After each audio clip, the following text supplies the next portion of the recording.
Okay, so you've clicked on this video because you're thinking about abandoning your atheism. I've put together a starter's guide to believing in God in hopes that it may help you. I know that this journey is a deeply personal one, and it can be influenced by various factors like your upbringing, your age, life experiences, personal habits, and so on. So it might not be an easy road for you, but I do believe that the payoff is worth your while. So take what fits best for you from this list and leave the rest, or never take the list. Do whatever works. So here's 10 tips for someone who is currently an atheist, but at the moment is exploring beliefs in God. The first is open-mindedness, and this is probably the most crucial step in this journey, and that's to have an open mind, a truly open mind.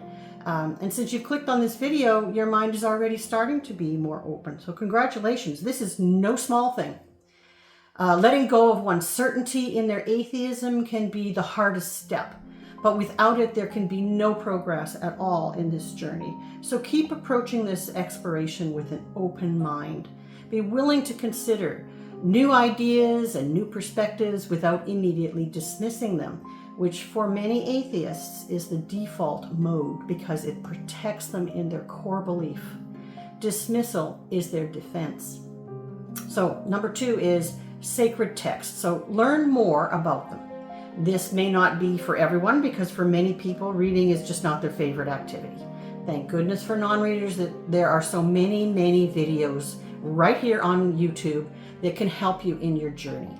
I've learned a lot from what they call apologetics. I don't get the name, but Mike Winger was one of the first ones that I watched, and he is fantastic, so I highly recommend him.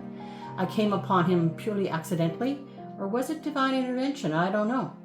But if you're not big on reading, YouTube videos are a great alternative.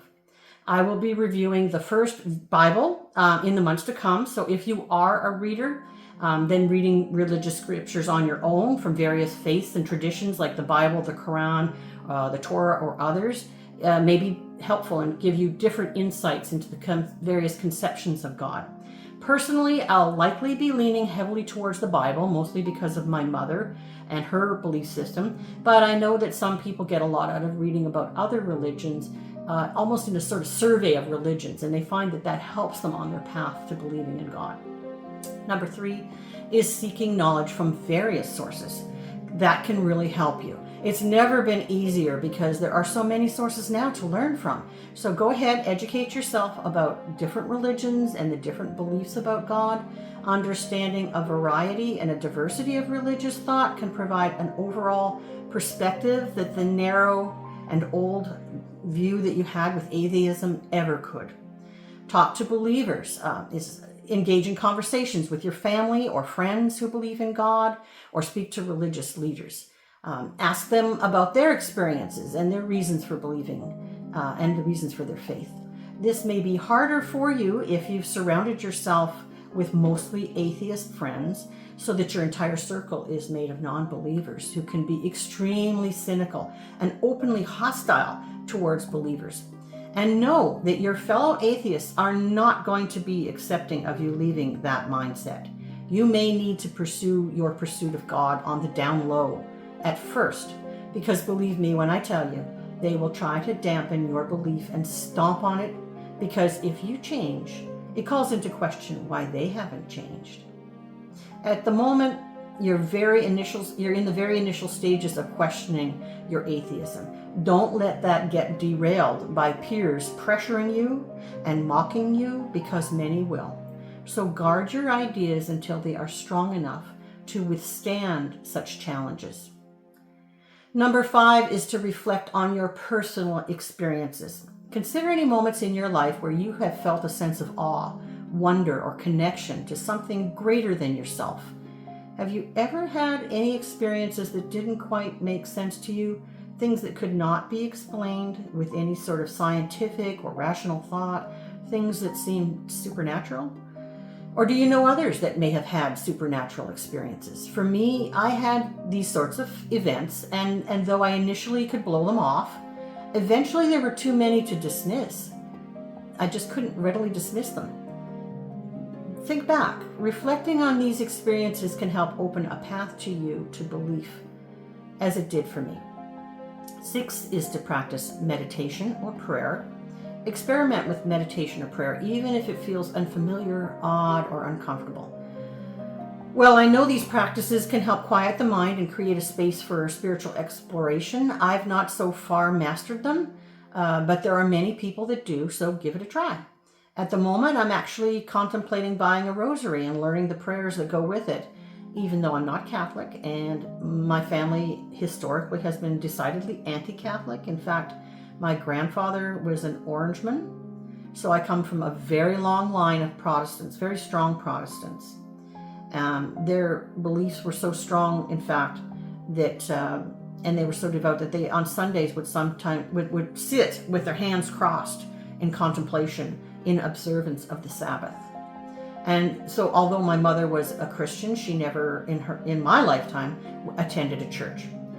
This was due to a falling out that she and my dad had with churches, but she didn't fall out with the faith. So I wasn't pressured by my parents to be religious. My mother walked the walk far more than she ever talked the talk.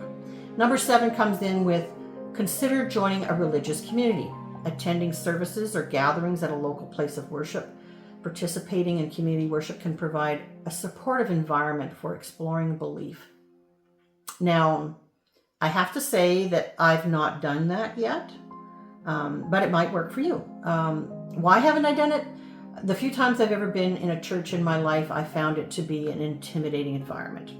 It seemed like I had no idea what I was supposed to be doing. It seemed as if there might be some sort of secret handshake that I wasn't privy to. So it seemed like an unwelcoming and intimidating place to me. Maybe it's because I'm not much of a joiner. Maybe it's because I'm too much of an introvert. And I'm not very social. So actually doing these YouTube things is pretty hard for me. I don't know what the reason is. Maybe I'll get there one day. I would first have to figure out, though, what type of church to go to. And that's another huge problem to sort out. What exactly am I? So far, I just don't know. Number 8 is I have found that reading spiritual and philosophical books are more up my alley. I explore books on spirituality, philosophy, and theology, and that addresses or helps to address my belief in the existence of God. I found authors like C.S. Lewis, Karen Armstrong, and others have given me a lot of valuable insight. I think I'll do some book reviews on this channel, so subscribe if you want to be notified of those. Number 9 is observing nature. Spending time in nature and reflecting on its beauty and complexity can do wonders for the soul, and it can recharge your battery, so to speak. The Japanese even have a word for this phenomenon. They call it forest bathing. Isn't that wonderful? Shinrin-yoku. Apologies if I mispronounced that. But what a fascinating idea. Many people find a sense of divine in the natural world. I know that I feel it when I'm in the woods. The redwood forests in California have to be my favorite place on earth because of the splendor and awe that they inspire. There are some trees there that are so old. They existed when Jesus walked the earth. Sure gives you something to think about, things that are greater than ourselves, larger than ourselves. I find that the splendor and exquisite beauty of nature really does tend to foster a belief in God.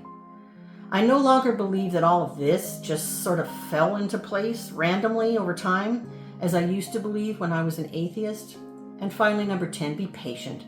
Belief in God often develops gradually. It's taken me a lifetime to get here, so give yourself time to explore, question, and reflect. It's a personal journey that may take time to unfold. Believing in God is not something that can be forced or rushed. It involves a combination of intellectual exploration, personal reflection, soul searching, and sometimes a leap of faith. Be gentle with yourself. Allow the process to unfold naturally because you are a seeker. And congratulations, you're on a journey to something beautiful. And remember to like, share, and subscribe this video because that helps the channel grow and reach others. It also ensures that you will get notices when I put out a new post. Have a great day and a better tomorrow.